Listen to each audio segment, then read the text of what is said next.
Chapter 3. Mr. Harrison at Home. Mr. Harrison's house was an old-fashioned, low-eaved, whitewashed structure, set against a thick spruce grove. Mr. Harrison himself was sitting on his vine-shaded veranda, in his shirt-sleeves, enjoying his evening pipe. When he realized who was coming up the path, he sprang suddenly to his feet, bolted into the house, and shut the door. This was merely the uncomfortable result of his surprise, mingled with a good deal of shame over his outburst of temper the day before, but it nearly swept the remnant of her courage from Anne's heart. "If he's so cross now, what will he be when he hears what I've done?" she reflected miserably, as she rapped on the door. But Mr. Harrison opened it, smiling sheepishly, and invited her to enter in a tone quite mild and friendly, if somewhat nervous. He had laid aside his pipe and donned his coat. He offered Anne a very dusty chair very politely, and her reception would have passed off pleasantly enough, if it had not been for the tell-tale of a parrot who was peering through the bars of his cage with wicked golden eyes. No sooner had Anne seated herself than Ginger exclaimed, "Bless my soul! What's that red-headed snippet coming here for?" It would be hard to say whose face was the redder, Mr. Harrison's or Anne's. "Don't you mind that parrot," said Mr. Harrison, casting a furious glance at Ginger. He's always talking nonsense. I got him from my brother who was a sailor. Sailors don't always use the choicest language, and parrots are very imitative birds." "So I should think," said poor Anne, the remembrance of her errand quelling her resentment. She couldn't afford to snub Mr. Harrison under the circumstances, that was certain. When you had just sold a man's Jersey cow off-hand, without his knowledge or consent, you must not mind if his parrot repeated uncomplimentary things.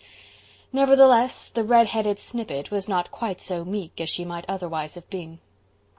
"I've come to confess something to you, Mr. Harrison," she said resolutely. It's about that Jersey cow." "Bless my soul!" exclaimed Mr. Harrison nervously. "Has she gone and broken into my oats again? Well, never mind if she has. It's no difference, none at all. I was too hasty yesterday, that's a fact. Never mind if she has." "Oh, if it were only that," sighed Anne, "but it's 10 times worse. I don't—" "Bless my soul! Do you mean to say she's got into my wheat?" No, not the wheat, but— "Then it's the cabbages. She's broken into my cabbages that I was raising for exhibition, eh?" "It's not the cabbages, Mr. Harrison. I'll tell you everything. That is what I came for, but please don't interrupt me. It makes me so nervous. Just let me tell my story, and don't say anything till I get through, and then no doubt you'll say plenty," Anne concluded, but in thought only. "I won't say another word," said Mr. Harrison, and he didn't. But Ginger was not bound by any contract of silence, and kept ejaculating, "Red-headed snippet," at intervals, until Anne felt quite wild. "I shut my Jersey cow up in our pen yesterday. This morning I went to Carmody, and when I came back I saw a Jersey cow in your oats. Diana and I chased her out, and you can't imagine what a hard time we had. I was so dreadfully wet and tired and vexed, and Mr. Shearer came by that very minute and offered to buy the cow. I sold her to him on the spot for $20. It was wrong of me. I should have waited and consulted Marilla, of course, but I'm dreadfully given to doing things without thinking. Everybody who knows me will tell you that. Mr. Shearer took the cow right away to ship her on the afternoon train." "Red-headed snippet," quoted Ginger in a tone of profound contempt. At this point Mr. Harrison arose, and with an expression that would have struck terror into any bird but a parrot, carried Ginger's cage into an adjoining room and shut the door. Ginger shrieked, swore, and otherwise conducted himself in keeping with his reputation, but finding himself left alone, relapsed into sulky silence. "Excuse me, and go on," said Mr. Harrison, sitting down again. "My brother the sailor never taught that bird any manners." "I went home, and after tea I went out to the milking pen. Mr. Harrison," Anne leaned forward, clasping her hands with her old childish gesture, while her big gray eyes gazed imploringly into Mr. Harrison's embarrassed face, "I found my cow still shut up in the pen. It was your cow I had sold to Mr. Shearer." "Bless my soul," exclaimed Mr. Harrison in blank amazement at this unlooked-for conclusion. "What a very extraordinary thing." "Oh, it isn't in the least extraordinary that I should be getting myself and other people into scrapes," said Anne mournfully. "I'm noted for that. You might suppose I'd have grown out of it by this time. I'll be 17 next March. But it seems that I haven't. Mr. Harrison, is it too much to hope that you'll forgive me? I'm afraid it's too late to get your cow back, but here's the money for her, or you can have mine in exchange if you'd rather. She's a very good cow, and I can't express how sorry I am for it all." "Tut, tut," said Mr. Harrison briskly. "Don't say another word about it, miss. It's of no consequence whatever. Accidents will happen. I'm too hasty myself sometimes, miss, far too hasty. But I can't help speaking out just what I think, and folks must take me as they find me. If that cow had been in my cabbages now, but never mind, she wasn't, so it's all right. I think I'd rather have your cow in exchange, since you want to be rid of her." "Oh, thank you, Mr. Harrison. I'm so glad you are not vexed. I was afraid you would be." "And I suppose you were scared to death to come here and tell me after the fuss I made yesterday, eh? But you mustn't mind me. I'm a terrible outspoken old fellow, that's all. Awful apt to tell the truth, no matter if it's a bit plain." "So is Mrs. Lynde," said Anne, before she could prevent herself. "Who? Mrs. Lynde? Don't you tell me I'm like that old gossip," said Mr. Harrison irritably. "I'm not a bit. What have you got in that box?" "A cake," said Anne archly. In her relief at Mr. Harrison's unexpected amiability her spirits soared upward feather light. "I brought it over for you. I thought perhaps you didn't have cake very often." "I don't, that's a fact, and I'm mighty fond of it too. I'm much obliged to you. It looks good on top. I hope it's good all the way through." "It is," said Anne, gaily confident. "I have made cakes in my time that were not, as Mrs. Allen could tell you, but this one is all right. I made it for the Improvement Society, but I can make another for them." "Well, I'll tell you what, miss. You must help me eat it. I'll put the kettle on and we'll have a cup of tea. How will that do?" "Will you let me make the tea?" said Anne dubiously.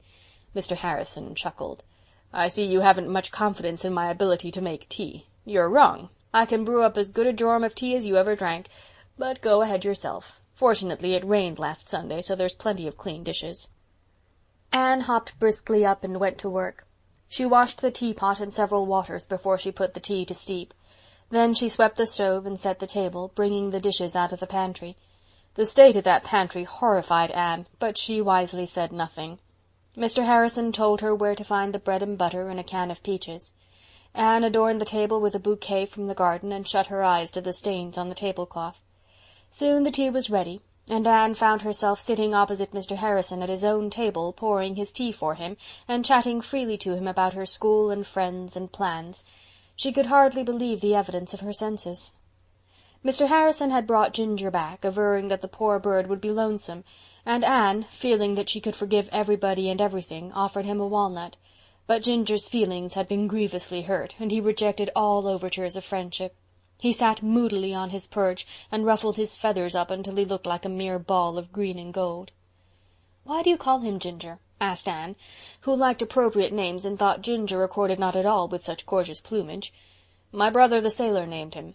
Maybe it had some reference to his temper. I think a lot of that bird, though. You'd be surprised if you knew how much. He has his faults, of course. That bird has cost me a good deal one way and another. Some people object to his swearing habits, but he can't be broken of them. I've tried. Other people have tried. Some folks have prejudices against parrots. Silly, ain't it? I like them myself. Ginger's a lot of company to me. Nothing would induce me to give that bird up. Nothing in the world, miss." Mr. Harrison flung the last sentence at Anne as explosively as if he suspected her of some latent design of persuading him to give Ginger up. Anne, however, was beginning to like the queer, fussy, fidgety little man, and before the meal was over they were quite good friends. Mr. Harrison found out about the Improvement Society and was disposed to approve of it. "That's right. Go ahead. There's lots of room for improvement in this settlement, and in the people, too." "Oh, I don't know," flashed Anne.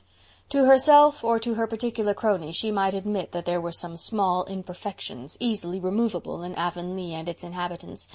But to hear a practical outsider like Mr. Harrison saying it was an entirely different thing. "I think Avonlea is a lovely place, and the people in it are very nice, too." "I guess you've got a spice of temper," commented Mr. Harrison, surveying the flushed cheeks and indignant eyes opposite him. "It goes with hair like yours, I reckon. Avonlea is a pretty decent place, or I wouldn't have located here, but I suppose even you will admit it has some faults."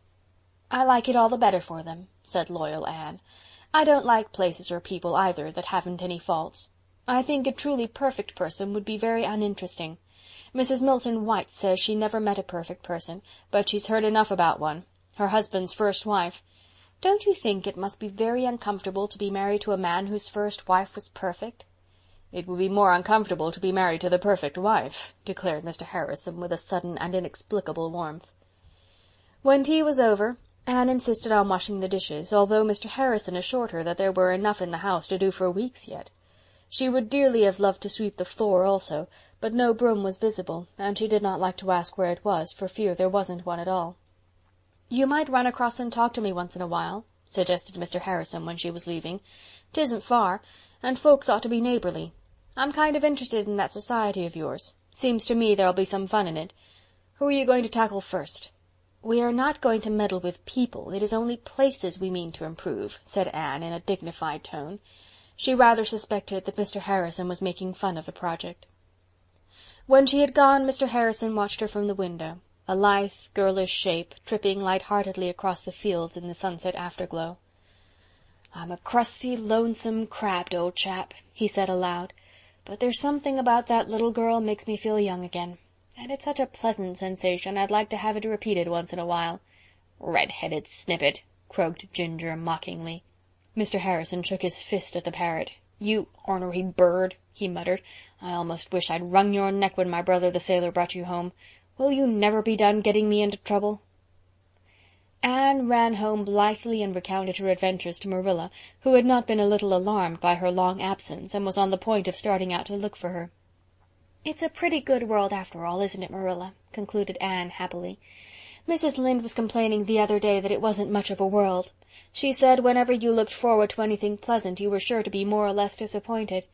Perhaps that is true, but there is a good side to it, too. The bad things don't always come up to your expectations either.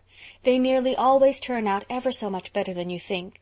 I looked forward to a dreadfully unpleasant experience when I went over to Mr. Harrison's tonight, and instead he was quite kind, and I almost had a nice time. I think we're going to be real good friends if we make plenty of allowances for each other, and everything has turned out for the best. But all the same, Marilla, I shall certainly never again sell a cow before making sure to whom she belongs. And I do not like parrots." End of Chapter 3